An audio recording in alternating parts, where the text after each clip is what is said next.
आज हम बात करेंगे इलस्ट्रेशन नंबर 5 की। कॉपी और पेन फटाफट से निकाल लो। जय हिंद जय भारत दोस्तों, welcome to our channel Genius of commerce.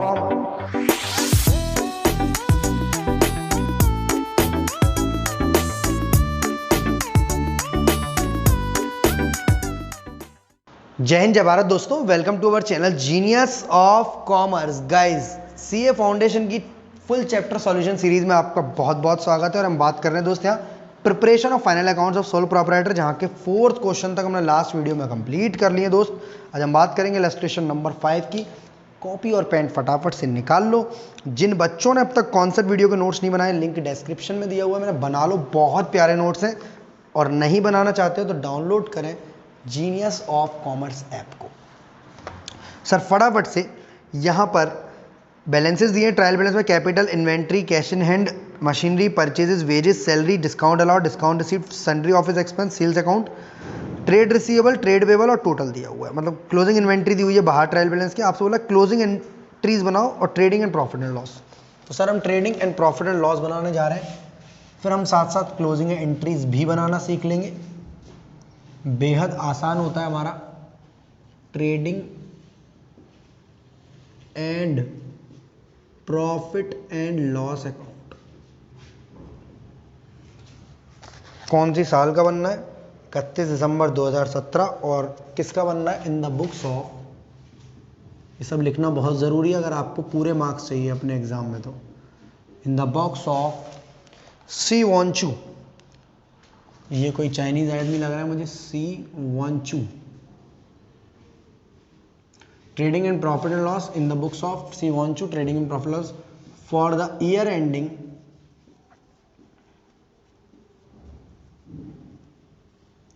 31 December 2017। कब बनाया जा रहा है दोस्त? ये 31 दिसंबर 2017। बहुत प्यार से बनाते हैं इसको।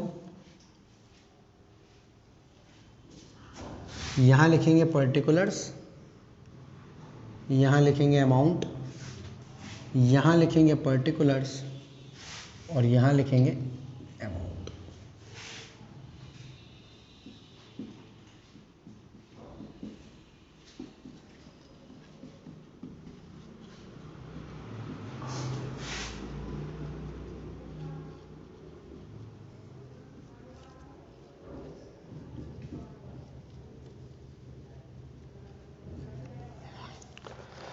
सबसे पहले सारे ट्रेडिंग अकाउंट में दोस्त डायरेक्ट एक्सपेंसेस जाते हैं, ओपनिंग स्टॉक जाता है और परचेजेस जाता है। तो ओपनिंग इन्वेंट्री के नाम से जो आपको दिख रहा है इन्वेंट्री अकाउंट 2 लाख रुपए का, वो आपकी ओपनिंग इन्वेंट्री है।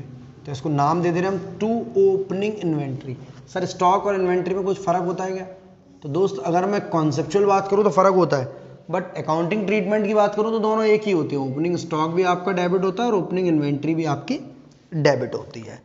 इसके अलावा कैपिटल तो जाएगा नहीं, कैश इन हैंड जाएगा नहीं बिकॉज ये रियल अकाउंट है, एसेट्स है। मशीनरी जाएगा नहीं, परचेजेस जाएगा। परचेजेस है आपका 18,20,000 का। तो टू परचेजेस 18,20,000 रुपए। इसके बाद सैलरीज जाएगा नहीं, वेजेस जाएगा 10 लाख रुपए का। Wages, to wages 10 lakh rupees.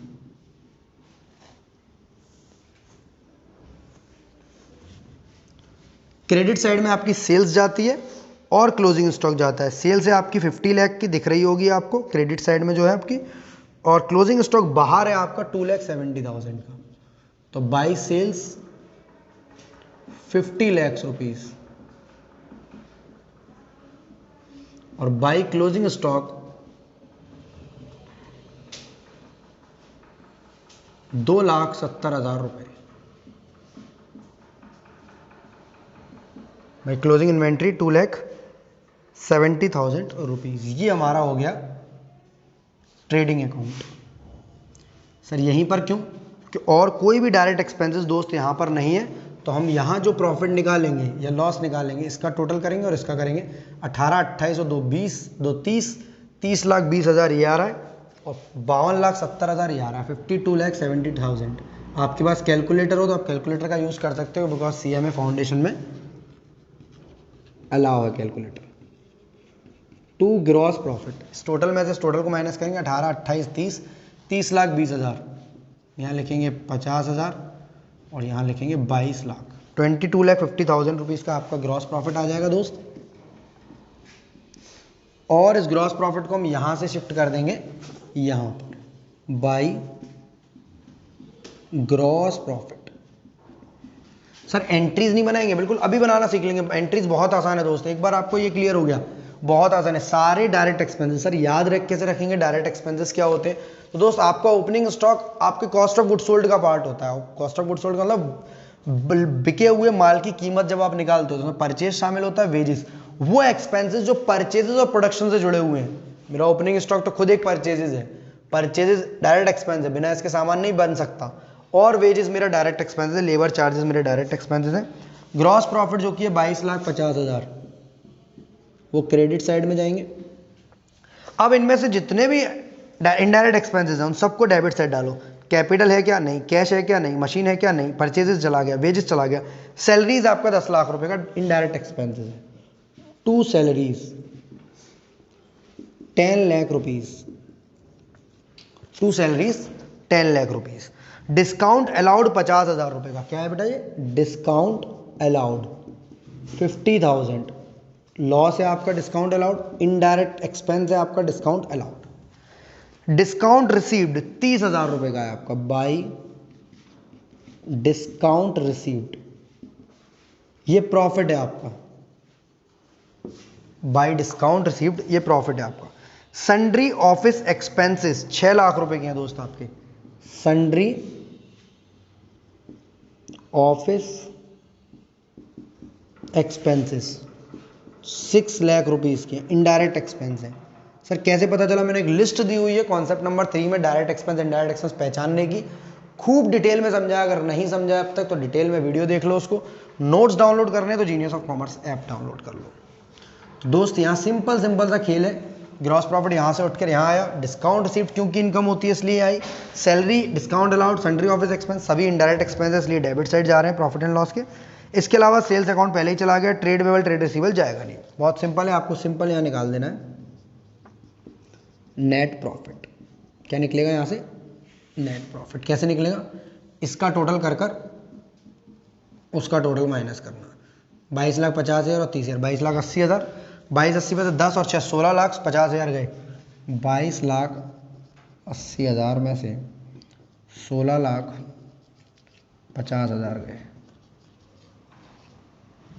6,30,000 रुपये का आएगा हमारा नेट प्रॉफिट, 6,30,000 का। सर ये बन गया हमारा trading profit and loss account. Closing entry कैसे बनेगी? क्लोजिंग एंट्री सिंपल होती है दोस्त, ट्रेडिंग में जो भी चीजें डेबिट हुई हैं उनके लिए ट्रेडिंग को डेबिट कर दो, इन सभी चीजों को क्रेडिट कर दो। ऐसे देखो लेजर की तरह ट्रेडिंग है ना, ये ट्रेडिंग में ये सारी चीजें डेबिट हुई हैं, तो ट्रेडिंग को डेबिट करो, इन सभी चीजों को क्रेडिट करो। तो अगेन हम बोलेंगे journal entries.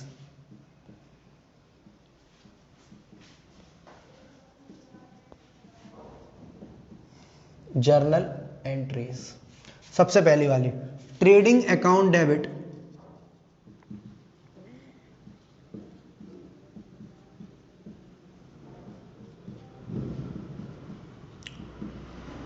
To opening stock या opening inventory. Trading account debit to opening stock या ओपनिंग इन्वेंट्री। परचेजेस, वेजेस और ग्रॉस प्रॉफिट चाहे तो डाल सकते हैं, पर मैं भी नहीं डालूंगा, मैं आपको बैलेंसिंग कर दिखाऊंगा ग्रॉस प्रॉफिट कैसे निकलता है। तो ओपनिंग स्टॉक लिखेंगे 2 लाख रुपए का,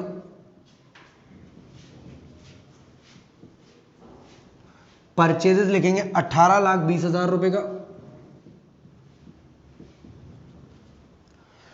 और वेजेस लिखेंगे 10 लाख रुपए की।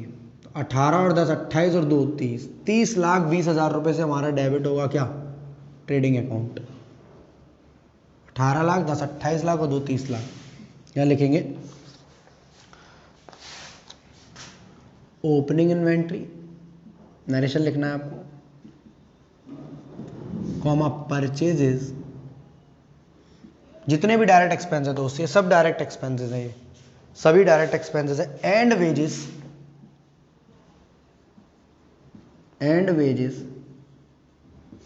हैज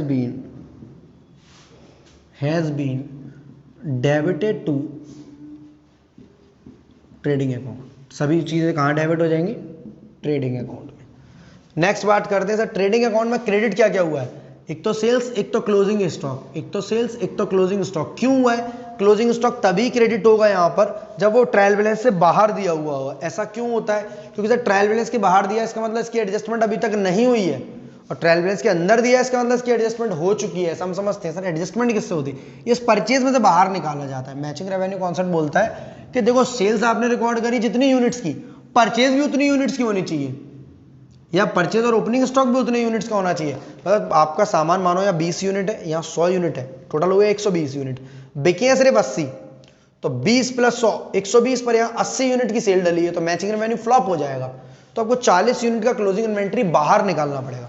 अगर ये ट्रायल बैलेंस के अंदर है, मतलब ऑलरेडी आपने एडजस्ट कर रखा है, एडजस्टेड परचेज है, आपका क्लोजिंग इन्वेंट्री 40 यूनिट का बाहर हो चुका है, बट अगर ये नहीं है तो आपने बाहर नहीं किया है, दैट मीन्स ट्रायल बैलेंस के बाहर दी है क्लोजिंग इन्वेंट्री, तो यहां भी आएगी और बैलेंस शीट में भी जाएगी। ये सब याद रखते थे हम 11th क्लास से। सीए फाउंडेशन में बड़े हो रहे हो तो चीजों को कॉन्सेप्चुअली समझो। ट्रेडिंग अकाउंट क्रेडिट हो रहा है तो हमें डेबिट करनी पड़ेंगी चीजें जो भी यहां पर क्रेडिट हुई है। Sales account debit, closing inventory account debit,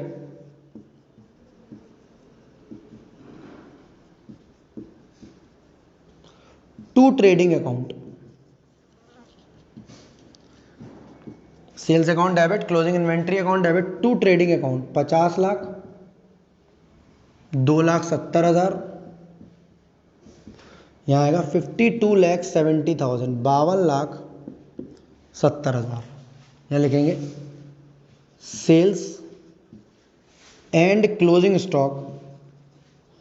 sir book में नरेशन है वो नहीं याद रखें, मन है आपका, जब इनसे काम चल रहा है तो उनकी ज़रूरत नहीं है। क्रेडिटेड टू ट्रेडिंग अकाउंट, बस सिर्फ समझाना होता है कि हम इनको ट्रेडिंग अकाउंट में क्रेडिट कर रहे हैं और ये क्लोज हो जा रहा है, खत्म हो जा रहे हैं। इसके अलावा तीसरी एंट्री बात समझना। देखो वैसे तो जीपी में यही ले लेता, काम खत्म हो जाता, पर मुझे आपको सिखाना है। देखो ट्रेडिंग डेबिट हुआ 30,20,000 से और क्रेडिट हुआ 52,70 से। जैसे हम यहाँ टोटल लगा रहे थे 52,70 और 30,20, ट्रेडिंग क्रेडिट हुआ 52,70 से और डेबिट हुआ 30,20,000 से। तो 52,70 में से 30,20 जाएंगे, आपका बाकी का बैलेंस बचेगा 22,50,000 रुपए। उसको हम नाग लेंगे ग्रॉस प्रॉफिट के नाम से। तो अल्टीमेटली ग्रॉस प्रॉफिट यहाँ पर डेबिट हुआ है, ट्रेडिंग अकाउंट को डेबिट करें और ग्रॉस प्रॉफिट को क्रेडिट करें। Trading account debit to gross profit, trading account debit to gross profit. कितने रुपए से? 22,50,000 रुपए से। 22,50,000, 22,50,000 रुपए से। क्या लिखेंगे? Gross profit of rupees 22,50,000 has been computed. ये कंप्यूट किया है बेटा आपने, डेबिट तो हुआ है, ये ट्रेडिंग अकाउंट में कंप्यूट किया है, इसमें से इसे माइनस किया है। Point number 4, profit and loss को डेबिट किया है। यहाँ पर प्रॉफिट एंड लॉस में जो भी चीजें डेबिट हुई हैं उनके लिए प्रॉफिट एंड लॉस को डेबिट करेंगे और इन चीजों को क्रेडिट। उससे पहले आपको जीपी यहां ले गए हो तो इस जीपी को आपको यहां शिफ्ट करना पड़ेगा। इस जीपी को यहां क्रेडिट किया और अगली ही एंट्री में जीपी को आप डेबिट करोगे। GP means gross profit. Gross profit को डेबिट करेंगे और प्रॉफिट एंड लॉस अकाउंट को दोस्त क्रेडिट करेंगे। प्रॉफिट एंड लॉस में क्रेडिट हुआ है ना जीपी, सर डिस्काउंट रिसीट भी तो हुआ, उसको भी ले लेंगे हम। पहले जीपी को खत्म करो। यहां से यहां पहुंचाने का रास्ता जो है उसकी एंट्री क्या बनेगी भाई? यहां आया क्यों? क्योंकि इसके टोटल में से इसे टोटल माइनस किया, बैलेंसिंग फिगर है ग्रॉस प्रॉफिट हमारा। मैं लिख दो यहां पर बैलेंसिंग फिगर है। बट सिर्फ यहीं पर काम खत्म नहीं हुआ इसका, जैसे नेट प्रॉफिट का है, इसको यहां से यहां ले गए, तो यहां से यहां ले जाने के लिए आप क्या करोगे? Gross profit to profit and loss. तो gross profit of rupees 22,50,000 transferred to profit and loss account. इसको हमने ट्रांसफर किया प्रॉफिट एंड लॉस अकाउंट, 22,50,000। अब पी एंड एल में जो भी चीजें डेबिट हो रही हैं उनके लिए मैं पी एंड एल को क्या करूंगा? डेबिट। तो profit and loss account debit, जो भी चीज़ें हैं कौन कौन सी हैं, 3 है, salary, discount allowed, sundry office expense. Salaries, discount allowed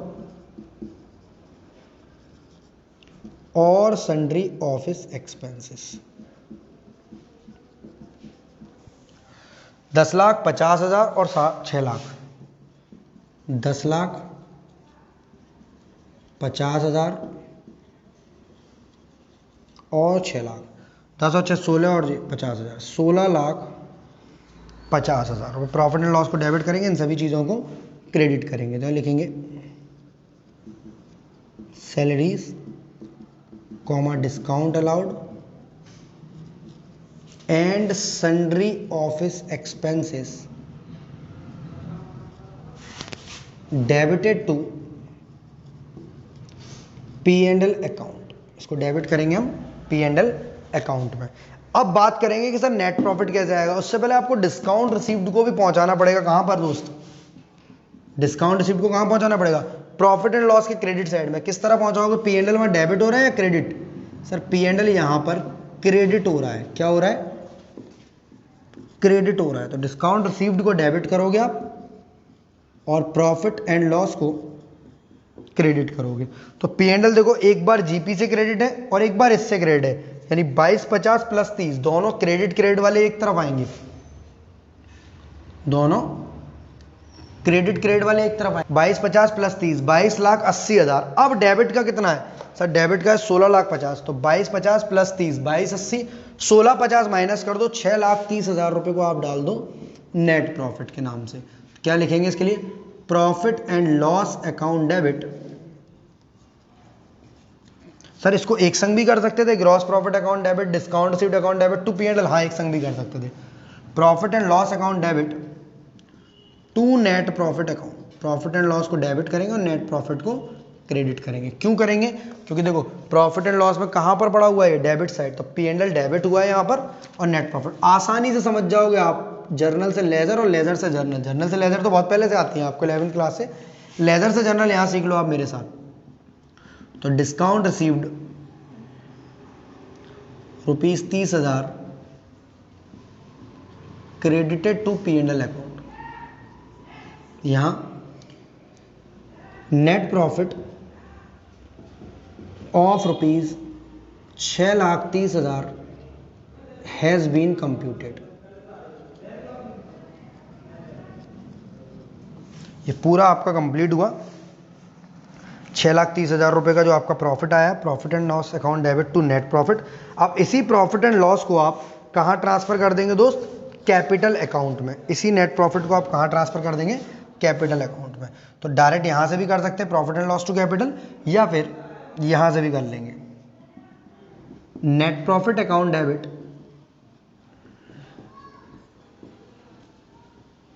net profit account debit कितना है, 6,30,000 रुपए टू कैपिटल अकाउंट। कोई बच्चा मुझे बता सकता है कैपिटल को क्रेडिट क्यों किया, सर बुक में तो एक ही एंट्री है, आपने दो क्यों पास करी, ताकि आपको समझ में अच्छा है। P&L में नेट प्रॉफिट क्रेडिट है, P&L में नेट प्रॉफिट डेबिट साइड है, तो आप P&L account debit to net profit. फिर नेट प्रॉफिट को कैंसिल कर दिया मैंने, नेट प्रॉफिट से नेट प्रॉफिट कैंसिल, कैपिटल में पहुंच गया। कैपिटल को क्रेडिट करने के बाद नेट प्रॉफिट वहां पहुंच गया और कैपिटल को बढ़ा दिया। तो net profit of ₹6,30,000 transferred to capital account, transfer to capital account. Question number 5 आपका कंप्लीट हो गया। नेक्स्ट वीडियो मिलते हैं 6 क्वेश्चन के साथ। Genius of Commerce app download कर लो, वहां बहुत सारे नोट्स आप लोगों के लिए अवेलेबल है, CA CS CMA तीनों के लिए। Thank you so much, be happy always.